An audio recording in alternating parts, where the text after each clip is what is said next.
Hey folks, so today's Drive to Class with Me video. It's my second to last week of classes, so these won't last forever.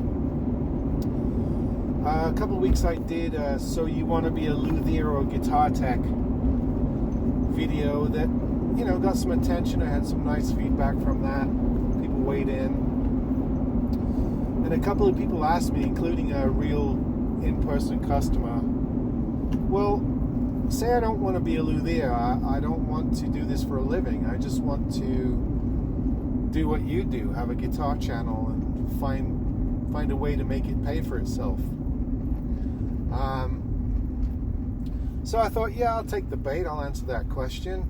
I've been doing this for 5 years. I've got some perspective, but let me make clear right away that this is not an advice or tutorial video. I am in no position to be giving anyone advice on how to do this. I have a small to middling channel that's grown somewhat, but there are people far, far ahead of me, and you'll probably seek out their advice before you seek out mine. Secondly, I'm not in this just to get big and get YouTube fame. I have sort of a more educational leaning behind what I'm doing. So I don't always try to produce videos that get the most clicks or the most popularity. I'm more about covering a certain topicality, whether it brings clicks or not. Just living with the results, whatever results that gives me. And a lot of my videos don't do that well, but I feel like I'm offering something by doing them. So just bear that in mind.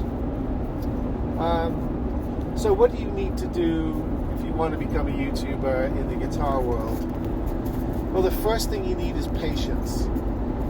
Almost all of the big guitar YouTube guys have been doing it for a long time. There might be one or two that have come in lately and grown quickly, but the rule of thumb is it takes quite a few years to establish a channel and develop a listenership or a clientele, if you like. So if you're looking for quick popularity, it's probably not the thing to do. You might figure out a way to do it, but I think it's not a good reason to get into it. It takes time. It takes a lot of trial and error.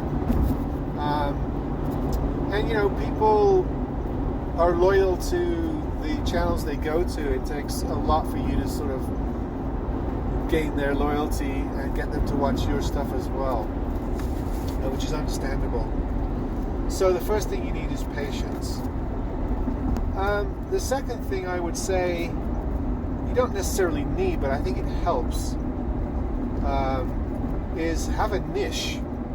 Have a sort of area of expertise that you want to cover. Most of the successful YouTube channels stay in a particular domain of coverage. For instance, there are some that purely do it from the repair and restoration perspective, and whatever comes on their bench is what they cover in their videos. Great channels, but maybe you don't have access to that kind of experience. Some are governed by the particular period or maybe echelon of instruments. Some guys do purely vintage stuff. They have access to it, or they work in a place where it exists. So all their videos are about, 50s Gibsons and Fenders and all the vintage stuff. Vintage amps, guitars, you name it. And they become sort of a go-to for that kind of information. They become known for it. There are other guys like me that specialize in the budget stuff or even the mid-range stuff. I kind of cover both. And you know the names. There's a number of channels now of guys covering Grote, IYV, you name it, Monoprice brands, Rondo brands, Harley Bentons, all that stuff. Some are good at it, some are not so good, and the ones that are good at it, of course, are growing faster. And probably because they have access, or they've learned to acquire a system of acquiring stuff to review on their channels. So having a niche, some channels don't have much of a niche and still do all right, but those tend to be shop channels or luthier bench channels. Their given daily routine sort of provides the topicality for their particular channel. That's going to be hard to do if you're not in the industry somewhere. So finding a niche, some people just stick with one brand, or one of the first guys I watched when I started watching YouTube guitar channels was the China Guitar Skeptic. Shout out to Mike. He's battling some medical issues. I'm pulling for you, my friend. But he just covers all, sort of Chinese exports or imports. And the early days of his channel were all about the counterfeit guitars. So he was very specialized, and I think that helped him in growing his channel. The second thing that I think helps is connections of some sort.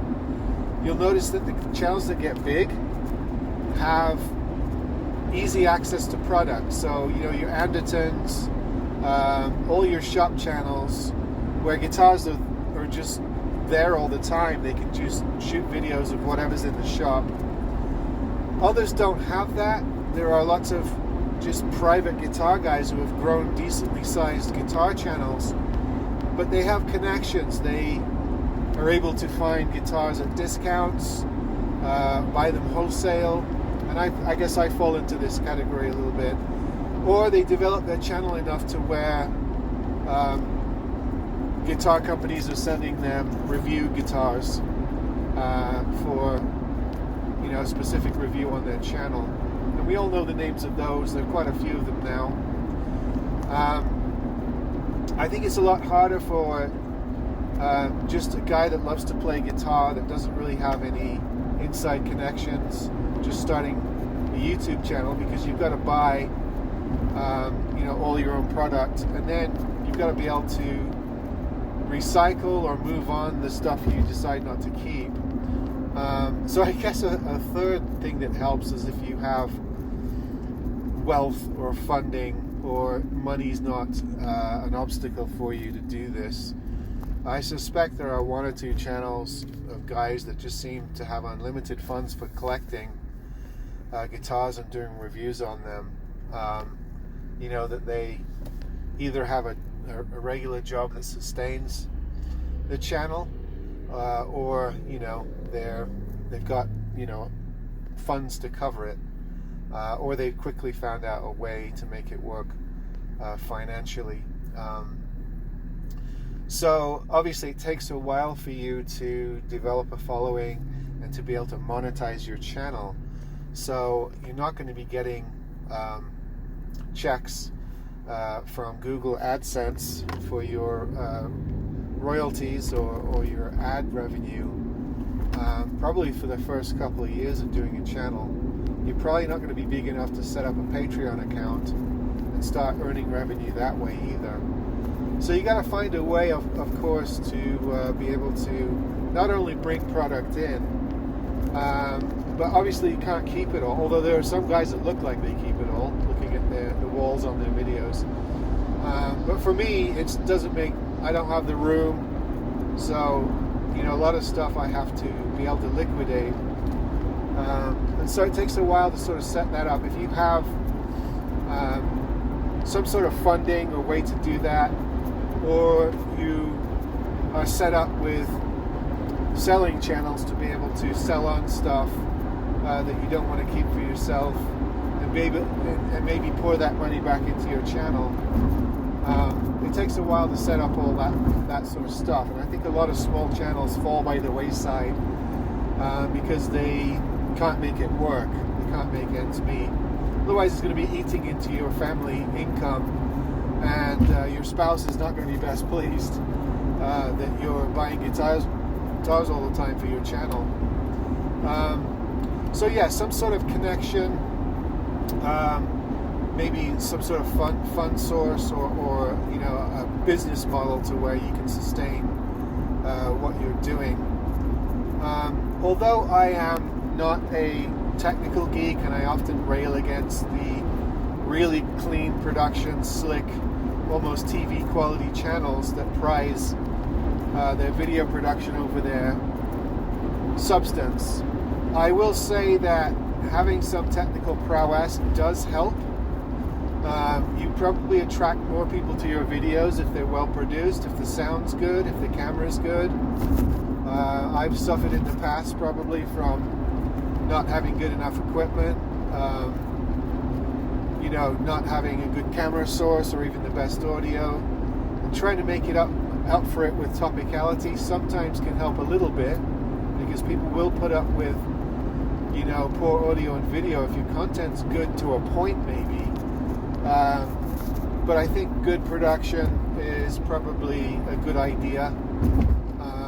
You don't have to have all this slick jump cuts and editing and fades and all that kind of stuff, 5 camera angles, but I think if you have a clean presentation and it's not painful to watch, you're probably more likely to attract viewers. And also, if you want to attract industry people to maybe sponsor your channel or provide product for review, it probably will help if your production is fairly decent.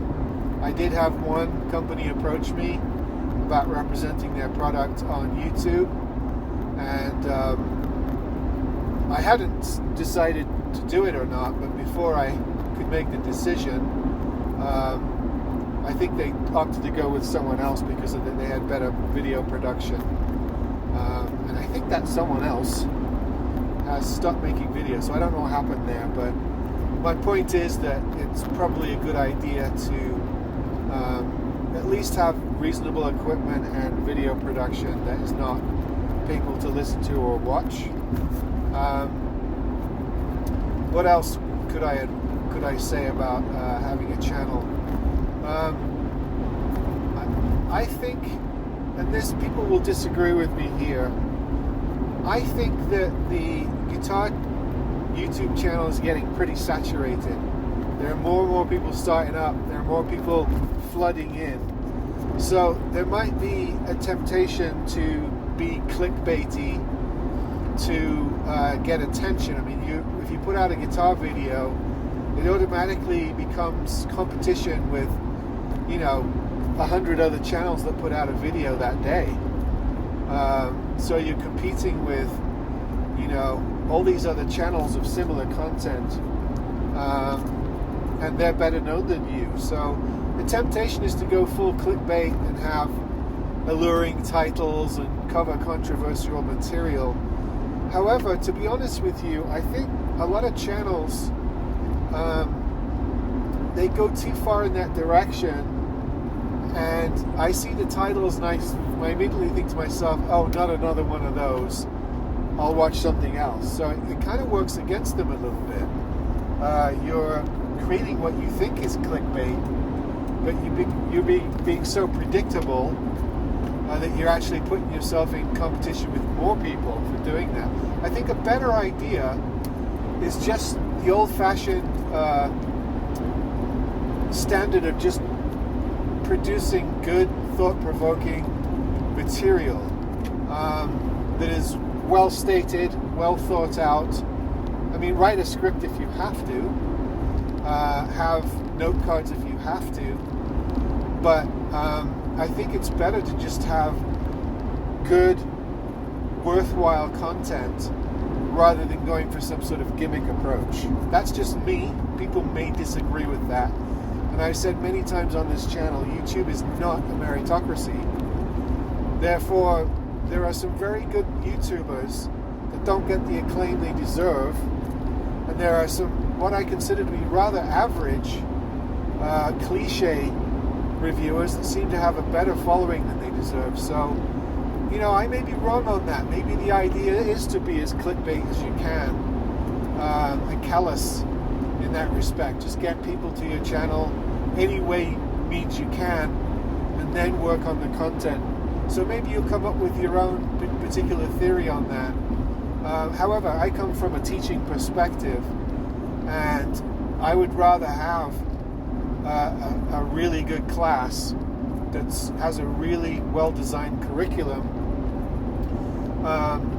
that gets 12 students to sign up for it than to have a really crappy class with some gimmicky title that gets 24 people to sign up for it who drop out within 2 or 3 weeks because the class is shallow. That's just my own particular approach. You'll have to sort of come up with your own view on that and your own angle on that. So, another thing that I would mention, and maybe this is a bit controversial, this exists in almost all walks of life. It certainly exists in academia where I work.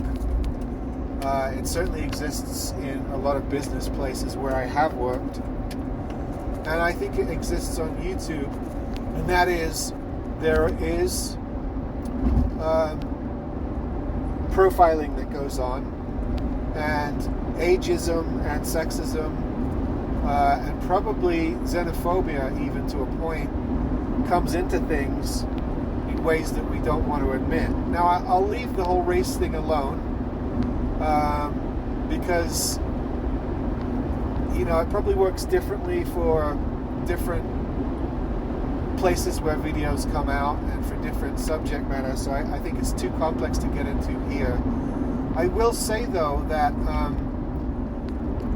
you notice all the popular YouTubers, particularly in the guitar industry, not all of them, but a lot of them are young, good looking, they have slick channels, good production, and perhaps people who maybe don't have as good a production, maybe older folks, maybe not as good looking on screen, will probably have to work a bit harder. It may be subtle, it may not be. I'm not sure of how much this factors in, but I've been around long enough, and I've been on enough hiring panels, and I've been on the inside of the music industry. I've worked for guitar companies that sign up bands and stuff like that, and image is huge. It's massive. So if a guitar company, even a small one like Ert or Grote, is looking for a YouTuber to represent their product and send guitars to for review, they're going to weigh in, the presenter, the appearance of the presenter, the age of the presenter, what kind of viewership they attract, what what's the word I'm thinking of? What demographic, that's the word I'm looking for. What demographic that's going to appeal to. And this all factors in. So, that's something that you just have to deal with. I've come across a couple of really good YouTube channels that don't have very much viewership or don't have what they deserve. And as I watch the channels, I realize they're kind of amateurish, rudely produced. They don't look the best. The presenter or the person making the video, may not be as slick as some of the other more popular channels. I feel almost afraid to really venture into this territory, but it's certainly a part of the business and academic hiring world. For instance, a professor that's 50, 60 years old often gets overlooked for a brand new, shiny 26-year-old just coming out of a good university with a PhD. So it does exist, and I think that we have to accept that it's part of the popularity index for YouTube and even things like Facebook and other social media as well. And I suppose that that ties into the whole make your channel look presentable, make yourself look presentable, make your videos look as good and sound as good as possible, and it probably will make a little bit of a difference somewhere along the way in viewership or attracting sponsors to your channel. It's just part of the world today. However, I'm not advocating diluting or pandering in any way. Some people may not be traditional in their appearance, but they have an edge or a personality that brings people to the channel. I can think of 2 or 3 examples of this, where the channel is really driven by the personality and the quirkiness and the oddness of the proprietor of that channel. So you can make it work for you. However, in competing with hundreds of other channels, it is a factor. And we, as a guy in his 50s, I have to own up to the fact that, when I go up against, good-looking, long-haired, 20-something, 30-year-old guys who can shred on guitar channels, obviously it's going to be hard to compete. That's just the way it is. It's not my favorite part of the subject, but I feel like it merits a mention. So yeah, patience, good topicality, good subjectivity, maybe a niche. Limit your span. Don't try to take on everything in the guitar world. Try to find an area of expertise or focus. I think you'll find it easier. Developing connections or having a way to acquire and recycle product that is sustainable. Don't spend your rent money on buying guitars for your guitar channel. That's not going to last, and it's not going to put you in good graces with the people you live with. Also, as you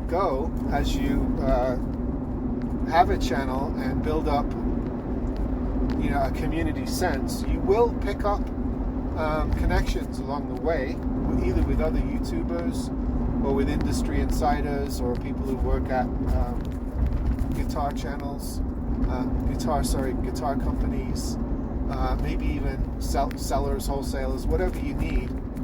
So part of this comes with the process. However, it's really difficult to start out from scratch with nothing. Not to start a YouTube channel, anyone can do that with a camera, but to make it, if you want to get it to the point of, say, some of your favorite guitar channels that exist today, it takes time, it takes perseverance, it takes a bit of luck too sometimes, and sometimes it will surprise you. There are videos that I make that immediately get 2,000, 3,000, 4,000 likes, and I think to myself, why is that popular? I didn't think that video would be that popular.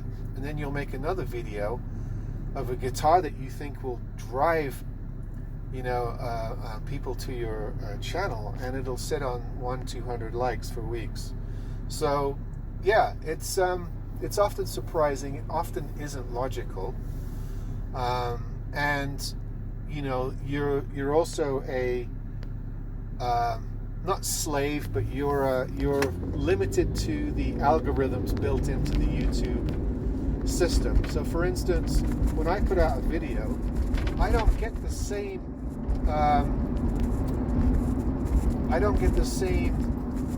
advertising from YouTube or linkage as someone like Rick Beato, who has literally millions of subscribers. And it doesn't matter if I create a really good video and he creates a really bad one. I'm not saying that's the case, but because of his sheer numbers and the sheer number of people watching, subscribing, liking, feeding into his system, whether it be on YouTube and Patreon, popularity sort of begets popularity. So the more you grow, the more help you get from the system itself. I mean, you all know, living in the modern world, everything is controlled by algorithms. I mean, it's the same on social media, it's the same on Amazon, it's the same on eBay. And the more successful you get, the more coverage your stuff gets through that particular system. It's kind of counterproductive in a way. I almost wish they would put more energy into the new, innovative stuff. However, it's a business model, and what pays the bills is what they're going to push. So you should always be aware that the algorithm's going to always tip the other guy over you. So that's an obstacle that you have to overcome. I found that my most successful videos get into search fields by the names of the guitars. So for instance, if I do a review about an URT or an IYV guitar, everybody wanting to buy that guitar and look at a review is liable to click on my video, which may drive it up into the thousands. However, if I do a video like this one, how to be a YouTuber or whatever, less people are going to click on it because it's not going to show up in as many search fields. And also, people are less inclined to watch videos around the topics of guitars than they are about specific guitars themselves. So bear that in mind too. Sometimes you just have to be really to the point and let the guitar or the instrument that you're talking about bring in the viewers rather than you trying to do something gimmicky around it. So that's probably enough for now. I could be 100% wrong about all this. This is just my take after doing this for 5 years. And you may, within 6 months, do better than I ever did on YouTube. So none of this is hard, safe, foolproof. It's just, how I conceive of things to be, after doing it for so many years and seeing the distinctions between some of the channels that I follow and watch. You can kind of sense what brings in more views, what doesn't, when you're around enough other YouTubers and watching their videos. So, hope it helps. Obviously, some of you will be driven by different motivations. Some of you want to make this a revenue stream. You want to get popular. You'd like to quit your day job. You'd like to make enough money to be able to do this full time.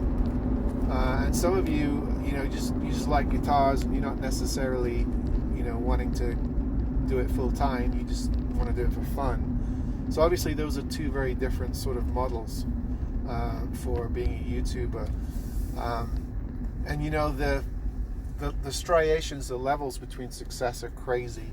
I remember some guys 5, 6, 7, 8 years ago, maybe longer than that now, that started channels.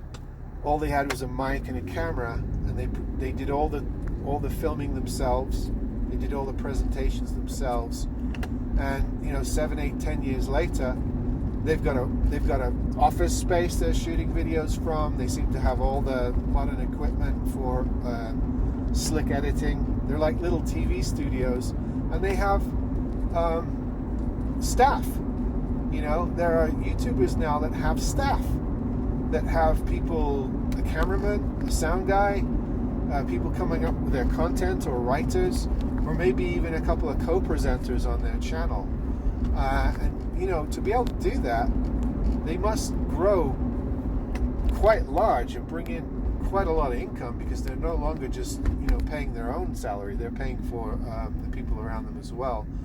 So that tells me some people get incredibly good at this and grow their channels to massive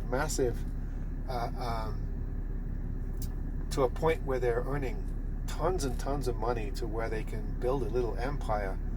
I don't know how sustainable that is. I'm sure there are some really big channels that come crashing down, but some seem to stick around, and they seem to be doing better and better. But I would imagine that those are a very small percentile of the YouTuber creation public.